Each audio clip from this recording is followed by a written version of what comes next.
In this lecture, we're going to talk about fault tolerance and specifically backups. In our environments and on our hardware, we will have a certain amount of fault tolerance, that is, how much can break before it becomes a problem. We figure out the right amount of redundancy and resiliency on our systems, and for that, we can use our internal SLAs or service level agreements. If a system is very critical, well, then we need a high degree of redundancy. If it is not, well, then we don't. And as one of the things that can help us get that redundancy and resiliency we want, and that can help us recover after disaster, we can use backups. And while I think that backups are very important, in a lot of organizations, they're treated like an afterthought. It is something that we configure, set up, and then we sort of forget about it, which you can hear by my voice, and you probably know yourself, that's just not a good idea. We need to, on a regular basis, restore from our backups. Make sure that they actually work. Or is there any issues with restoring? Let's say we don't ever check the backup. We don't ever restore from it, and we have a retention policy of 1 year, meaning after 1 year, we get rid of the old backups. Well then, when a disaster hits, and we need to restore from a backup, if we don't have any good backups for that entire year, the issue has been going on for longer, well then we cannot restore. Alright, now that we're a little clearer on why backups are important and how we need to treat them, let's look at the different types of backup. The most common, I think, is a full backup. Here, we back up everything. Then we have an incremental backup. Here, we back up what was changed since the last backup. And then we have a differential backup. Here, we back up everything that was changed since the last full backup.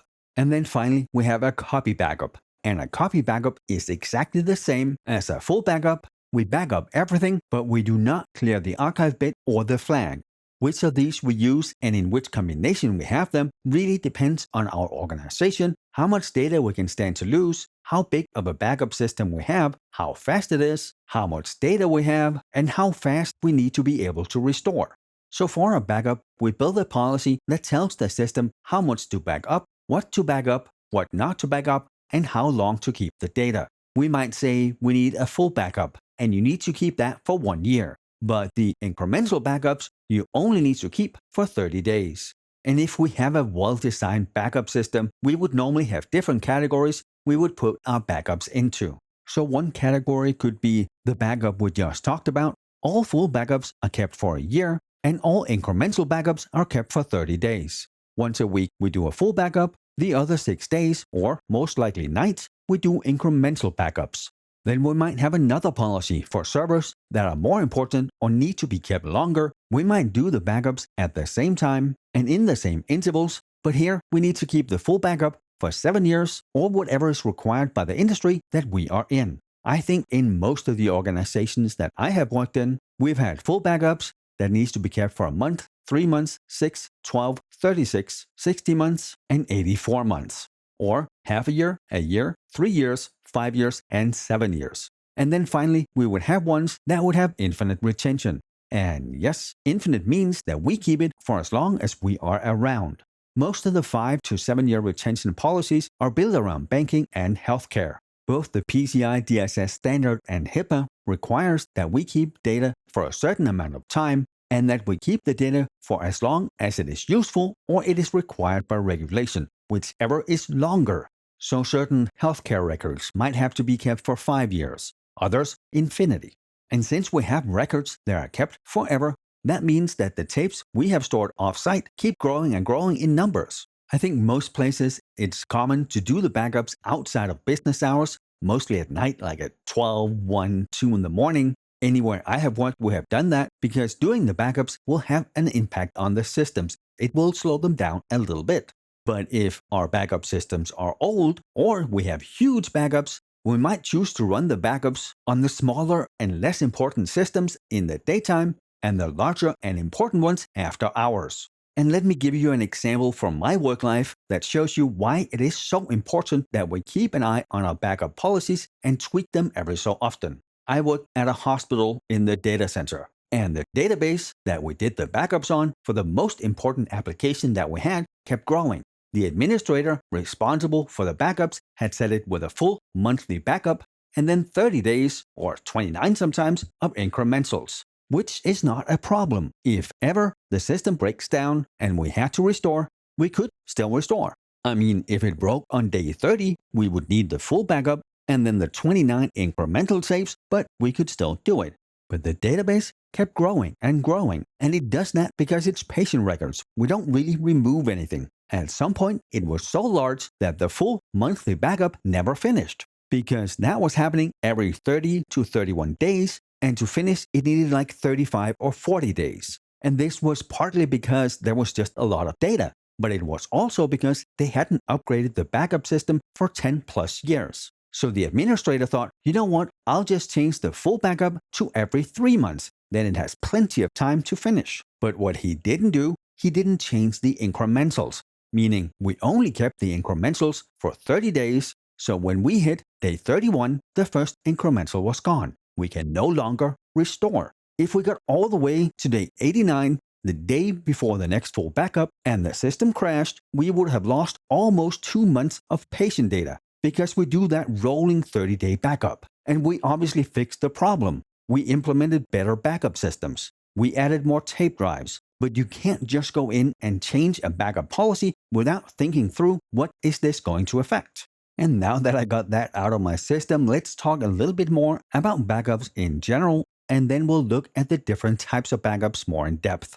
So for our backups, we want to make the backup as small as possible while still backing up everything that we could possibly need, which means in most cases, we want to exclude some things. Like we don't really back up the operating system, the trash can, and certain system folders. If we're doing a full restore when we have been compromised, we don't want to use the underlying operating system. We want to be able to restore the applications from the system, but not the system itself. We build a new system, and then we restore the applications on the new system. And if we have systems in our environment that are extremely important, most places we will, then for those, we need either near real-time or real-time backups. Here, we can do a backup every hour or every half hour or 15 minutes. So for whatever on that system that makes sense, we could do an incremental backup. Now, let's look a little more in depth on the different types of backups. A full backup. The name kind of says it all, right? It backs up everything that is specified in the policy. That most likely would be the entire database, but it could be the entire system. A full backup clears the archive bit or the flag, and the archive bit is that little flag that is raised whenever data is changed. And we use that so the system knows this is everything that was changed since either the last full or the last incremental backup. Once it is cleared, everything is backed up, and as soon as data changes on the system, the little archive bit or flag pops up again and has recorded what was changed. We do on most systems not do the full backup every night, because that would first off take a tremendous amount of storage, but it would also take a long time. But just to visualize it, look over on the graphics over here on the right. Sunday, we back up everything. Then the data grows a little. Then Monday, we do a full backup. Again, data grows a little. Tuesday, a full backup, and so on. Every single day, we take a full backup of everything. Now, let's say that the system crashes after Wednesday's backup. Well then, because it is a full backup every day, we can restore with just one tape. So obviously, faster to restore, but it eats up a lot more storage space and it takes a lot more time. Then we have incremental backups. And here, we back up everything that was changed since the last backup. And incremental backups also clears the archive bit.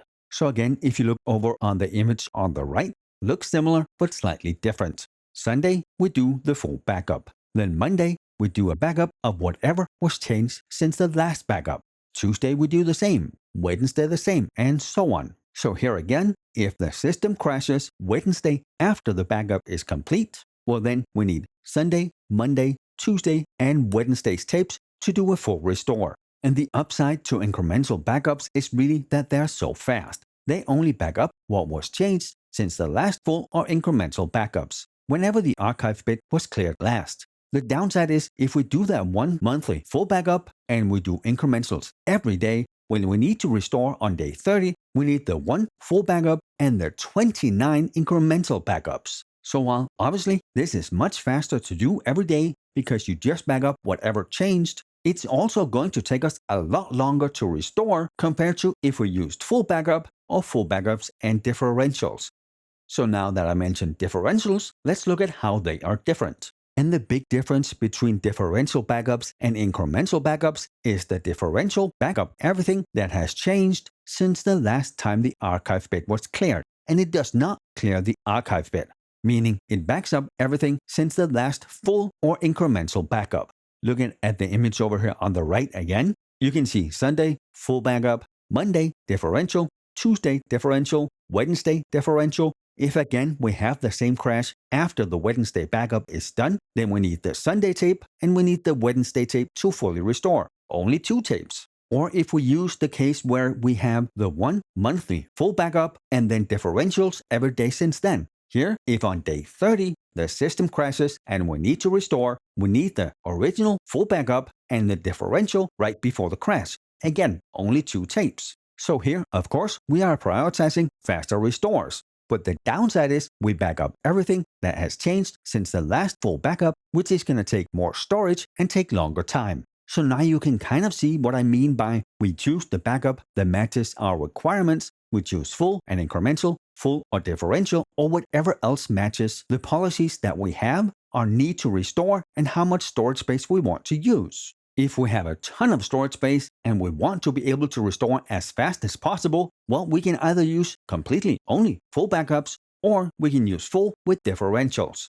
If we don't have a ton of storage and we're okay with waiting a couple of hours to restore, well, then we might use full backups with incrementals.